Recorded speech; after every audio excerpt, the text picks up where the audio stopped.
What happens when leaders don't lead? On this episode of the Leadership Hustle, we'll discuss some of the signs and symptoms of leaders who aren't leading. Hello, and welcome to the Leadership Hustle for executives whose companies are growing fast and need leaders who are ready. Welcome to the next episode of the Leadership Hustle, where we work with leaders whose companies are growing fast and need leaders who are ready. Today, we are going to talk through this concept that we are noticing about leaders not leading. And I think that this is such an interesting subject because, you and I work with leaders every single day. I mean, that's literally all we do, right? Yes. And so last week, we were working with a client together, and he was bringing up a subject of his executive team. We're getting ready to go into planning, and he mentioned the concept that, well, when there's tough decisions, the decisions get thrown up to me, and I have to be the bad guy to make all the decisions. Or what were some of the other things? Well, it was. It doesn't even get brought to his attention necessarily. It just the decisions aren't being made, and he uncovers that decisions haven't been made, and then it actually pulls him into the weeds. Right. So let's talk about this whole idea of leaders not leading, which tells me that people who are put in a position of leadership are not leading. Maybe they're managing, right? Maybe they're holding a chair, right? Yes. But we've got folks who are really not leading. So what are some of the things that you're hearing that people aren't doing as it relates to the not leading side of things? The not leading side of things. I would say when I think of just recent conversations, not leading is going to involve not having the difficult conversations, which that has just been an ongoing. Not having the difficult conversations in fear that person might leave, or they didn't have it when they should have, and now it's gotten big, right? The small little thing has developed and rippled, and people around are noticing it as well. So now it becomes like, oh goodness, we got to do something, right? And now they have to have a conversation, and they're not wanting to do that, and then therefore that's where they're kind of shifting it off to. I've seen it shift off to HR, which it's like HR is like, what? Right? You haven't done anything yet. To that shifting it up to that C-suite, whoever they report to is going to be probably one of the biggest ones is that component. And I'm noticing that leader, especially if they lead other leaders, they give the advice, you need to have that conversation. You need to talk to that person. You need to address that issue. But when they look in the mirror, they would be like, I'm not having that conversation. They don't even recognize that they're not having those conversations. Correct. And so when we talk about these tough conversations, first of all, if you've already identified that it's going to be tough, that's exactly how it's going to come out. Correct. Right? Correct. And so we've got leaders who are not having conversations such as, we just need to get clear on what those expectations are, to things such as, your performance has been low or not meeting expectations for X period of time, and this needs to change. And that's only, that may be results oriented for the team, but it may also be, you're being a jerk. Yes. They make excuses for a person being a jerk. Right. And then they don't address it. And then that's again that when you think about impact, it's the impact that it has on everyone else. And then it tells everyone else too that these behaviors are okay. And then they get mad when everybody else is doing it. And then they start talking about it. I was like, that's not leading. Correct. And so just because they're not demonstrating. They're not demonstrating it. And people see you're not stepping up and being the leader you need to be. Yes. You're not doing your job. So if you're not doing your job, people naturally adjust their behavior. It's like, well, if they're not doing their job, how much of my job do I have to do as well? Or I can get away with it. So another thing that I've started hearing more and more, because I'm doing a lot of coaching with senior executives and CEOs, much like you, and I'm hearing scenario after scenario of let's talk about a team of managers or executives who are not getting along well. Yeah. Right? I knew you were going to go there on this one. I just had the light bulb. I'm like, oh, I know where she's going. and they're not getting along well. And so we've got one VP talking to the CEO or the president or GM, whatever position that is in your company, right? And another person is saying, oh, so-and-so is not having this conversation. And literally the CEO will say, oh, I'll take care of it. I'm like, we teach just some basic supervision, right? We teach this in the situations where if two people aren't getting along, it's like, so what have you done? Correct. And literally, I mean, the same scenario happens with our entry-level role employees, first-line managers, all the way up to the senior executives, where they're saying, oh, I'll take care of it. No. The answer is, so what have you done? Yes. And there are points in time where you as a leader have to get involved and be willing to get involved. But what we're finding is that VP level is taking it to the CEO and expecting the CEO to take care of it, and they are.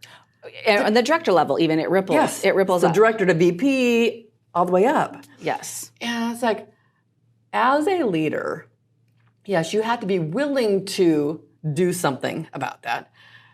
But you have to allow our VPs and our directors to be a little uncomfortable and figure out how to work together. Because the consequence is now there's no trust. Well, the consequences ripples really rapidly throughout the organization because now you've created silos. Because when you have a director or VP of a division, department, an area, whatever you want to call it, and they're not getting along with their peer, right? They unconsciously say things and do things that their people pick up on about their frustrations about this person, or their people are frustrated and complaining, but because that person's not having a conversation with them, it's still continuing to happen, right? And so now you've got friction. You're both working towards common goals. Right. And this goes back to our conversations that we have with groups. One team. Who is your number one team, right? And your number one team, people tend to go to the people who they lead, who they manage, right? Well, no, your number one team are your peers, you all working really well together towards those common goals, but you have to bring your people with you, right? Yes. And that's where it goes back to where you're talking about redirecting. It's about redirecting so the two can have a conversation that don't get along. Let's talk about what our common goals are working on, what's getting in the way, what are our differences, how do we want to work through that? We don't need to have someone at a higher level come in and manage that conversation. Right. I literally just this morning saw a meme that had the top picture was everybody in the boat rowing the same way. One team, right? And the one right below it was three people on each end of the boat, but they were rowing against each other. Yeah, it's like, exactly. It's exactly what you're trying to do. It's like you're trying to get one to come over. And so, we have people talking about, conflict management and all that stuff. It's like, wait a second. It's a conversation. This isn't about conflict management. This is simply aligning priorities for the company, not aligning goals for your team versus the other team. Right. And if we're clear on what the priorities are, then we can say, okay, what's the best way to go about this? Understanding everybody's intentions are good. And even going to that next step of, when we're both working on these things, on these common goals, how do we maybe get in each other's way? What are the things that maybe we're doing unaware of the negative impact that it has on your team? Are we creating more work? Right. And it's about demonstrating how to go get feedback and receive it well, right? It's like, help me understand, we're working on this goal. How do we frustrate each other? And how does that impact your team? And let's talk about how we can do things a little differently. Because a lot of times people are not even aware that ripple effect has on others. Well, or they don't true care. Story. I have one VP that went to the other VP and say, can you believe this is what's going on? That person, they're gossiping about the other person and complaining, right? So in a sense, what they're doing is trying to get the other person to side with them on what's going on. And it's like, no, this is unhealthy behavior. This is not healthy. This is not behavior that helps the organization move forward. It's taking time and resources away from what we're trying to accomplish. Yes. And you and I talk about this all the time. Words matter. And you mentioned earlier where if I'm having difficulty with my co-VP or my co-director and somebody's complaining about what's going on and I just happen to roll my eyes, right?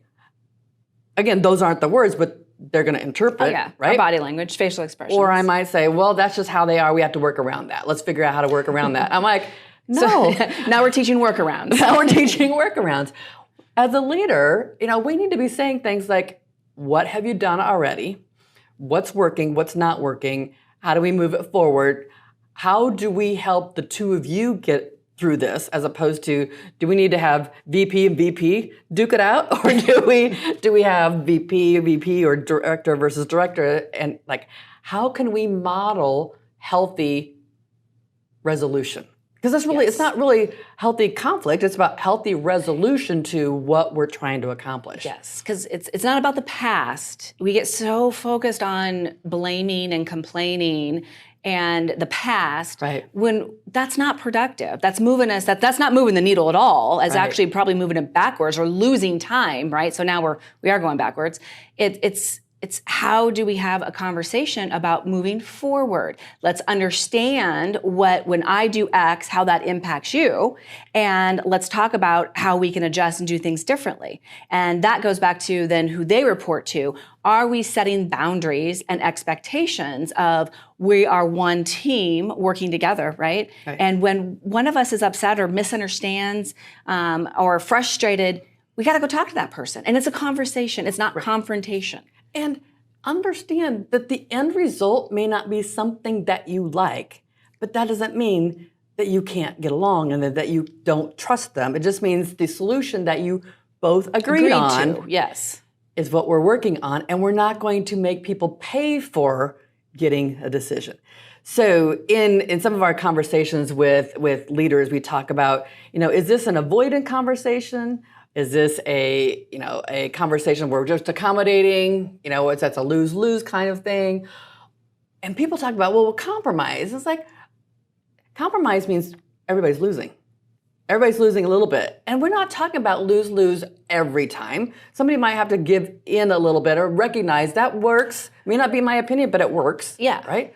Or truly just having this conversation that says, how can we come up with a solution that meets both of our objectives? Neither one of us are losing anything. We actually have something better because we're brainstorming and getting out the assumptions that we have about what's going on, appreciating certain things that we like about things, and not just saying, I don't like you, I don't like this, I don't like the circumstance. Oh, well, there you just hit another subject. What's that? Let's talk about keeping score. When we talk about unhealthy conversations or unhealthy environments, and then the leaders not really leading is because one of the other things is they keep score. And when we keep score, all I'm doing is looking for every time for you to prove me right because of something you did in the past. I'm not looking for the ones that are wrong, right? I'm not looking at the other ones. I'm not looking at the situation where everything's great. No. Just the ones that prove my point. Yes. And why you are creating issues, why your decisions are not good, or how they impact us in a negative way. And having people recognize when they're keeping score, when they're confirmation bias. Yes, there it is. So share with, let's kind of pull this back around a little bit when we say, why are leaders not leading? That impact, I know we've kind of thrown out various things, but if you were listening, if you were our listener today, what would be maybe the top 3 things that you should be watching for as you are managing a group of whatever, VPs, directors. Leader of leaders. Yeah, leader of leaders, right? What are some things that, I guess 2 things, you should be looking for, but also some reflection on what you've done and maybe haven't done? Well, recognizing that as a human, we don't like to be wrong, and we don't like uncomfortable situations, and we are afraid of making people mad in some cases, right? Now, this doesn't apply to every single person, but those are we want to be accepted and respected and liked and things like that. So I think that there's a situation where we're not necessarily leading on purpose. We're going through the motions of, I have to do this, I have to do this, I have to make this decision, I have to make that decision, I have to go through things. But when things are challenging, It's like, oh, how can I either push that decision down the road, and so maybe I don't have to make this decision, right? I'm avoiding it. Hopefully it'll go away. Magically, they never do, or rarely do, right? No. So we're looking for how soon are people recognizing that there is a situation that needs to be addressed? A conversation that needs clarification, a situation between peers that may not be, I don't get my way, but it's more a matter of like, I understand why we're going this way, and I can support you in those things, right? So we're looking for those kinds of things. We're also looking for scenarios where mediocrity has become the name of the game, where we're not pushing people forward, we're not challenging people to do the thing that needs to be done. It's feeling like we're just kind of like going along, being along, and realizing that underneath the surface of things are rumbling. We're starting to see people leave. Our good people leave. Our good people don't stay in circumstances that way. It's the ones that are mediocre that say, whatever, it's fine. I'll just talk about them behind their back, right? And looking for those kinds of scenarios where people are not doing their job. I guess the other thing that I would say I would look for is, as the most senior, that people will be bringing you things and bringing you scenarios like, is it truly your job to have that conversation? Is it really their job? Did you delegate the responsibility or help people understand their responsibility is to model and do the right thing? That's what their job is. Yes. And if you're finding that you're dealing with drama, that means the people that you lead are drama carriers, and they can do better than that. Yes. Well, and I would even add also observing or watching for conversations between team members when one seems to always be pushing their agenda and not considering the other person, the other area's agenda, right? Where it seems to be very, they're winning, push, and it's not a two-way. Or the person who comes in after the meeting and tries to negotiate their side of the story with you. Oh, yes. Don't forget that one, right? Yes. It's the one that's like, I'm going to touch base with them outside of this so I can help sway that leader's opinion about what's going on. I was like, leader, be careful about what meetings you take and the conversations that you involved with, and not necessarily saying, I completely agree with you, unless you completely agree with them.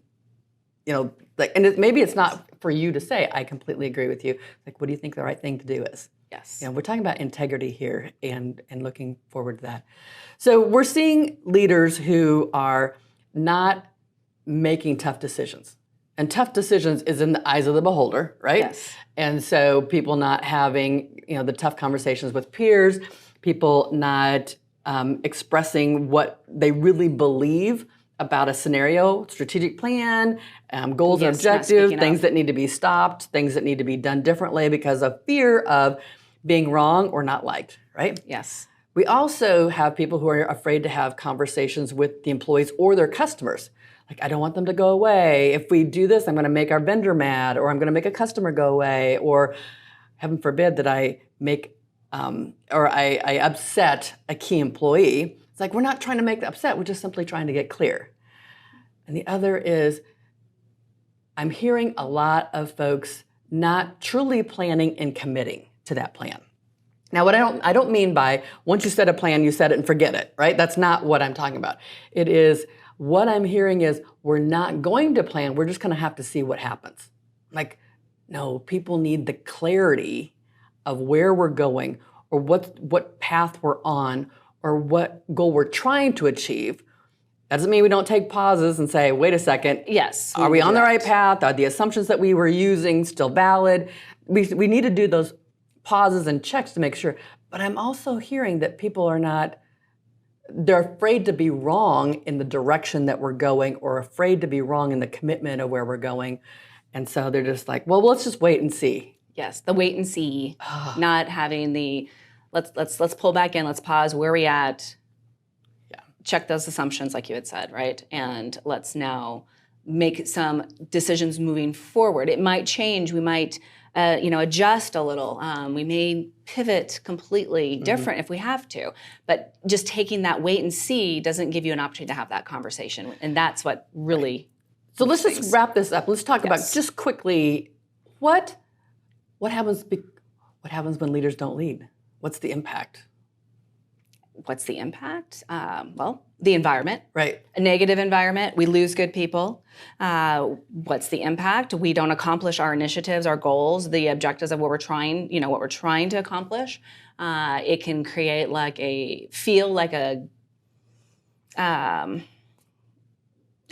some people might feel stalled and not growing, while others may feel chaos and it's chaotic, and they also don't like the drama. Right. They feel the drama, and some people will not be okay with that at all, and they won't say a word. They'll just leave. Some people may become combative or take sides. So now you have us versus them. You have silos. Right. We could just what am I missing? We can go on and on. There's a lot just off those three things we're saying. We could go on multiple episodes with how we're seeing leaders not lead. And, I'm noticing people are not recognizing that they're not leading. And so hence the reason we're seeing more people wanting this individual coaching. I'm struggling. I'm stuck. I've got someone who's stuck. I got people who, they've been a leader for 17 years and they're really struggling right now and they need that help. Yes. So leaders out there, take an inventory, check in the mirror. Are you having the conversations that need to be had with coworkers? Are you making decisions, or are you elevating decisions to someone else, kicking it down the road, hoping it goes away? Avoiding, right? And are you truly saying, here's where we're going to go. Here's what we're going to accomplish. Here's the direction we're going and why we're going that direction, including people in making those decisions, but also knowing we will have to pause and make sure that we are checking where we're going to make sure that the assumptions that were used to make the decision are still accurate, because we can only make the best decision based upon the information that we have at that time. Correct. We need to course correct. Yes. So thanks for joining us for this episode of The Leadership Hustle. Make sure you subscribe so you don't miss another episode.